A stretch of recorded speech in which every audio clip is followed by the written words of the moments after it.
première question que j'aimerais vous poser, c'est au fond, comment est-ce que vous êtes arrivé à vous impliquer dans la résistance? Qu'est-ce qui vous y a poussé? Premièrement, on est d'une famille musulmane, on est musulman, d'une famille juive, on est juif, etc. Il est évident que je n'étais pas d'une famille de droite. On suivait une espèce de ligne laïque qui fait que liberté, égalité, fraternité avait été conquis par nos ancêtres et que finalement, on s'arrangeait bien, c'était bien. Et qu'on avait surtout, nous les héritiers, les jeunes de notre âge, on avait quand même cette fameuse guerre de 14-18 qui avait été une boucherie, mais on l'avait gagnée. On ne se rappelait plus. Nous vivions au drapeau, je me rappelle à Paris. Moi j'étais à Paris, je voyais toutes les revues, ça me plaisait, mais j'ai autant dire que j'en ai vu des chapeaux volés, types qui ne découvraient pas quand un drapeau passait. Les gens n'étaient pas super patriotiques, mais ils étaient républicains. Donc ils faisaient ça, c'est l'exemple frappant que je garde. Alors par conséquent, il y a eu ça, et puis la guerre est arrivée, envie de collaborer dans le bon sens, puisque je me suis engagé pour la durée de la guerre.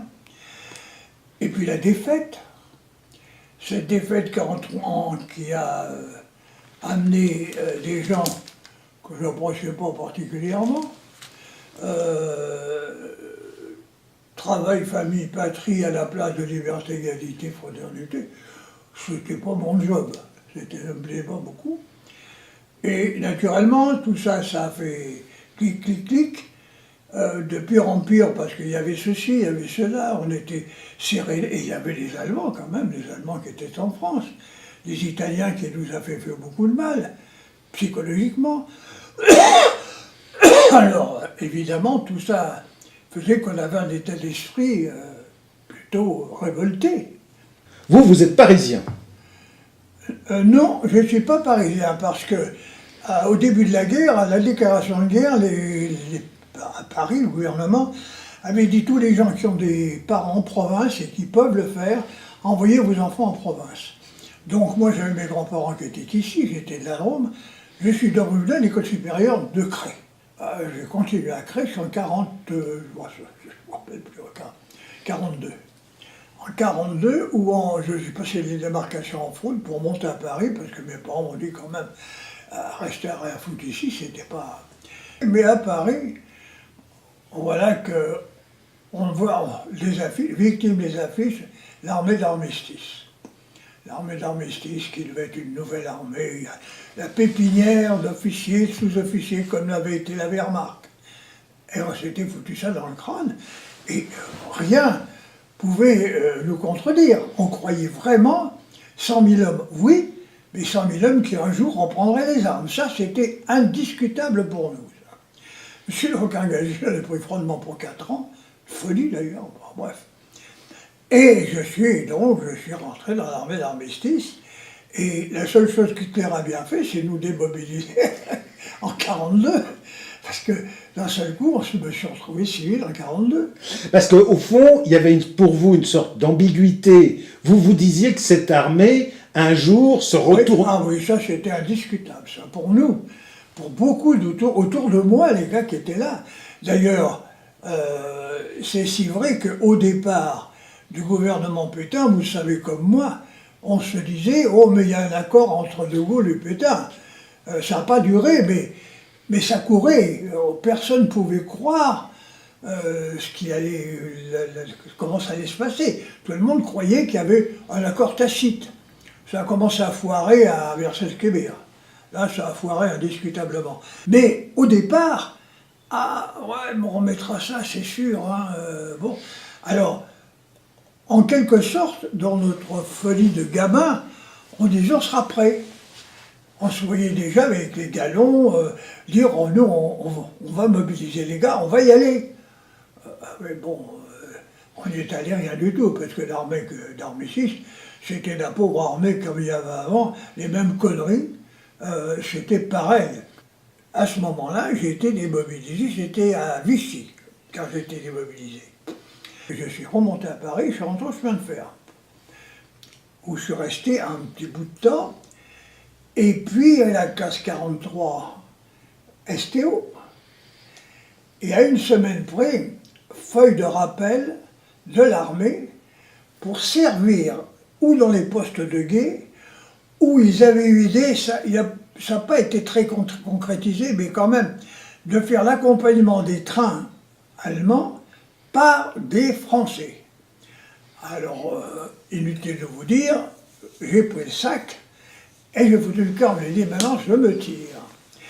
Et donc, que faire? Je suis venu à Cré, parce que pendant les vacances, j'avais ma tante qui était secrétaire dans une boîte assez importante de bois. Et j'avais appris un petit peu à bûcheronner avec les gars, et ça m'avait plu follement. Je regardais tous les soirs, je regardais mes bras s'ils s'enflaient, parce que c'était du travail dur. Alors, quand je suis venu à Cré, j'ai dit, mais ça y est, je vais rentrer, comme c'était la mode à l'époque. C'était où se placer chez un paysan, ou faire quelque chose. Moi, j'ai dit, je vais être mon maître, je vais donc voir un petit peu, trouver du boulot. Comme je connaissais pas mal de gens, j'ai trouvé du boulot et je suis rentré comme bûcheron. J'ai fait le bûcheronnage, et puis voilà. Donc, j'étais au Riple, et je travaillais avec des... C'était pas des tendres, j'aime autant vous dire, les bûcherons. Hein. La première question qu'ils m'ont fait, fais voir tes mains. J'avais pas des mains de bûcheron à l'époque. Hein. Mais parallèlement à ça, il est évident que les contacts étaient vite pris. Très discrets. Mais quand même, je connaissais pas mal de monde. Petit à petit, on tentait le terrain. Et puis ça va, on était embauchés sans connaître la plupart du temps, à part le gars qui vous avait embauché, qui c'est qui commandait. Bon, alors il y avait quelques missions, bien sûr. Il fallait s'occuper du parachutage, etc. Mais ça, c'est venu après, ça. À cette époque-là, il y avait beaucoup de commerçants, d'artisans, etc., qui le soir allaient jouer à la balie ou à la belote. Alors, 4 copains qui se réunissent tous les soirs, on commence à parler, t'as vu un peu ce qui s'est passé, t'as vu ce décret, t'as vu ceci, t'as vu cela. Et il y en a toujours un qui va dire, mais merde, il faudrait quand même faire quelque chose, on se fait enfler là, et puis on fait rien, on bouge pas. Ah, ça commence à faire clic-clic. Il y en avait toujours un qui connaissait quelqu'un qui s'occupait de... Bon, parallèlement, alors ça c'était la troupe, si j'ose dire, le recrutement, comme ça. Puis il y avait quand même des gars qui s'occupaient de réunir des groupes pour dire un jour, c'est que si ça pète, il faut qu'on soit là. Et alors, à Cré, par exemple, vous aviez Ponce, qui avait fait la guerre de 14-18, il avait donc des copains de son âge. C'était un marin, il était de gauche, il était de le lire, ça il n'aurait pas fait. Et son recrutement se passait dans les fronts populaires, les anciens marins, les types de son âge qui étaient à l'école, au lycée avec lui. Vous voyez, qui eux-mêmes avaient des connaissances. Petit à petit, ça, vous voyez, c'était pyramidal. Et puis vous aviez des compagnies, comme par exemple la compagnie Beltrup, qui elle était un instituteur lorrain et qui a recruté dans un autre genre des gens plus jeunes, qui étaient plus ou moins certains compagnons de France, anciens scouts. C'était un peu le chant chanté la fleureau. Vous savez, la chanson du chanson pétard à l'époque, la chanson autour du feu de bois le soir. Nous, c'était pas ça, c'était la plupart des gars, c'était autour d'un pastis. Non, mais il faut le dire, c'est vrai. Ça n'enlève rien à la volonté des gens, ça. Mais c'était pas la même clientèle, vous voyez. Du côté, par exemple, de chez Beltrup, il y avait beaucoup beaucoup dans les catholiques. Nous, du côté de Ponce, il y avait pas mal de francs-maçons, il y avait l'ancien Front populaire, il y avait anticommunistes, hein. Tout ça, c'était pas républicains, vieille famille républicaine, les robes noires enfin la calotte contre même pas, mais il n'y aurait pas d'accord. On allait à l'école laïque, on n'allait pas à l'école libre. Il y a des groupes qui se sont formés, et les contacts, à ce moment-là, vous savez que Churchill voulait foutre le feu à l'Europe, et les groupements Bunkmaster, entre autres, ont envoyé des missiles de Médicis. En France, nous, on avait le colonel Camers, le lieutenant-colonel Camers qui commandait Drôme Sud. ces gens-là prenaient, ils avaient les réseaux, ils prenaient contact avec un A, alors ça commençait à prendre la... Alors oui, on ferait bien quelque chose. On voulait faire sauter des trains, on n'a rien. Un exemple. Hein. On voulait faire, mais on n'a rien. Alors, il a commencé les parachutages. Les parachutages, ça commence en gros vers quand? 43 à peu près. Il y a des gars qui vont faire des coups, les communistes, qui vont faire des coups, ils vont tuer un type. Mais les actions, ça a été quand même quand les Anglais s'en sont vraiment mêlés, parce qu'on avait plus d'armes quand même. Quand on était réseau anglais, on avait un peu plus d'armes que les autres. De toute façon, la France libre devait passer par les Anglais, pour voir quelque chose. Mais enfin, on en avait un peu plus. Et alors les parachutages ont commencé. C'est là où les paysans entrent en jeu. Ils y étaient déjà, en point de vue oratoire, si je peux dire. Mais là, il fallait trouver des champs. Et bien sûr. Alors, dans les champs, il fallait planter des arbres. Ils ont commencé à s'en mêler vraiment. Et ça a été très important. Dans un état révolutionnaire comme ça, si on n'a pas les paysans, c'est pas possible. Parce qu'ils ont souffert, hein, quand même. Alors, ils ont aussi profité, mais ça c'est un autre problème. On sait tous les Parisiens, tous les Lyonnais se sont trouvés l'ancien cousin qu'on fréquentait plus parce qu'il marchait dans la merde, dans la vase, dans le fumier, puis qu'on a retrouvé, oh cousin, que tu es beau, oh qui sont beaux tes petits pour avoir les poulets, etc. C'est connu ça. Hein. Voilà, donc les compagnies sont formées comme ça, et, chose importante, qu'on ne dit pas toujours, c'est que il y a eu des actions, beaucoup d'actions à partir de ce moment-là. Mais c'était des corps francs. C'est-à-dire? C'était des gens qui étaient spécialisés là-dedans. Comme nous, on avait un corps franc, l'ancien cheminot, mais il y avait le corps franc, il y avait les gens qui participaient au parachutage, et il y avait tous les postulants qu'on savait il y avait quand même les graduations. Mais ne pas confondre le corps franc, si on ne veut pas raconter d'histoire, la résistance, oui, le danger, oui, les parachutages, oui, les missions qu'il pouvait y avoir, oui, mais le commun des mortels, je parle le commun des mortels, Dupont, Durand, qui était résistant de fait, ne participait pas beaucoup. Justement, ça c'est très important ce que vous dites. Risqué, mais...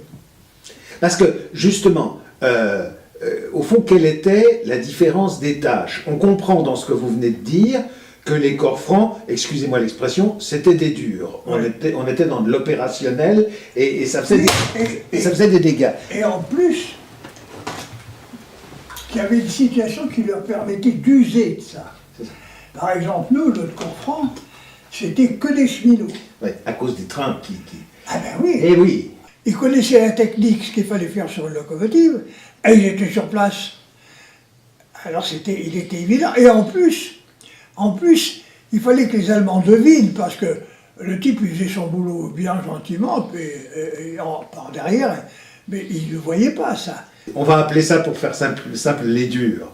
Mais comme vous avez dit tout à l'heure, le simple résistant, le mec comme moi qui n'était pas tout à fait le gars de base, alors c'était quoi? C'était des tracts? C'était... On pouvait lui demander, tu peux faire ceci, tu ne peux pas faire cela, etc. Mais les missions, les choses, les trains qui sautaient, etc., c'est des corps francs. Ça n'empêchait pas d'être en arrière. Moi, je n'ai jamais fait partie d'un corps franc. Et ça ne m'a pas empêché d'être arrêté. Mais jamais d'un corps franc. Mais on risquait de je sais pas, moi, un chien, il sent. C'était un peu ça, vous voyez. Et puis on finissait par se savoir. Si vous ne vouliez pas participer à des cérémonies ou des actions gouvernementales pétainistes, vous étiez catalogué, on se doutait bien. Mais j'étais discret. Hein. Moi, je dois vous dire une chose, un exemple précis. J'ai été arrêté, j'en suis sorti... Quelle année? Vous êtes arrêté quand? 44, en avril 44. C'est pas la peine de la raconter, c'est autre chose. Mais quand j'ai été arrêté, j'avais un très bon copain. J'ai appris, enfin j'ai vu, le 6 juin 44 qu'il était dans la résistance. Pourtant, il savait que j'avais été arrêté. Il savait, tout le crève savait. J'ai été arrêté, il savait que mes opinions avant, pendant et après. Moi, j'étais moins sûr. J'en ai jamais parlé, mais c'était à lui à parler. Lui savait, moi je ne savais pas. Eh bien, j'ai appris le 6 juin qu'il était dans la résistance.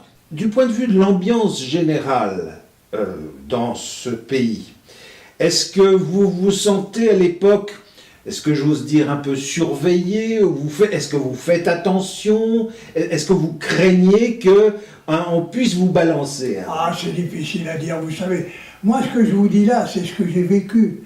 Mais tout à l'heure, vous allez voir un autre bonhomme qui va vous raconter autrement. Puis il y a les grands résistants qui ont un grand nom, qui ont été mêlés à la politique. Nous, on était des petits. On était la troupe, on était les troupiers. Alors, pour vous répondre à ce que vous dites, mais j'avais je disais toujours, une porte qui se ferme, on ne sait jamais quand elle va s'ouvrir et si elle s'ouvrira. Ça veut dire qu'on était quand même tributaire des événements et qu'on pouvait d'un moment, si vous étiez jeune, J3, enfin un peu plus de J3, vous risquiez, il fallait quand même pas se trouver dans un moment où on contrôlait les papiers, c'était mieux de ne pas y être. Parce qu'immédiatement, quel âge vous avez, bon, ce papier, c'était là, qu'est-ce que vous foutez? Moi, quand ils m'ont cassé la gueule, le chef de la milice m'a dit, ben maintenant tu vas aller faire ton devoir de français, comme l'a dit Pétain. Comme l'a dit Pétain. Vous voyez un peu. Alors, forcément, il y a ceux qu'on... Après tout, on pouvait peut-être vivre sans être emmerdé. Pourquoi pas? Ben, il fallait quand même faire attention, hein. Il ne fallait pas se trouver à l'endroit où il ne fallait pas. Mais est-ce que vous aviez le sentiment que la population, de façon diffuse, vous était plutôt favorable? Non, il fallait la fermer. Il fallait la fermer. Il le savait, il le devinait. Mais c'était des gens qu'on côtoyait, qui étaient avec nous. Alors les autres, ils chassaient. Par exemple, chose qu'on ne voit plus maintenant, quand à cette époque-là, dans les trains, on était contrôlé, mais à la sortie des gares, comme à Valence, il y avait une guérite où il y avait un employé qui vous ramassait le billet. Mais là, il y avait toujours des miliciens, le contrôle de sale gueule. Hein. Il y avait toujours 2 ou 3 miliciens. L'armée avait tout le monde a connu ça, ses patrouilles en gare par permission, mais ça c'était autre chose. Mais en civil, normalement, après, quand on travaillait, il y avait quand même, vous donniez votre billet, mais il fallait, je vous dis, les contrôles de sale gueule, ça se fait. Hein, on risquait le manque de peau. Est-ce que vous avez eu la pétoche? On vivait avec. On vivait avec notre temps. On courait les filles. On dansait pas, il n'y avait pas de bal, sauf les clandestins, mais enfin bon. On lisait, on écoutait la radio. On se marrait des fois bien. On avait 20 ans. À 20 ans, on ne voit pas les choses de la même façon. Ah, c'est l'époque où je trouve, moi, c'est la première naissance des bandes. C'est-à-dire, pour la première fois, on voit, comme à Cré par exemple, filles et garçons ensemble. Le père n'est pas là, la mère a des soucis, là, le spectacle est dans la rue. On va d'abord voir les gars de l'armée se tirer en voiture. On va les siffler quand ils vont passer. On va se poser des questions, on va voir l'armistice. Alors, il y a ceux qui disent, puis l'armistice, il n'est pas le malvenu.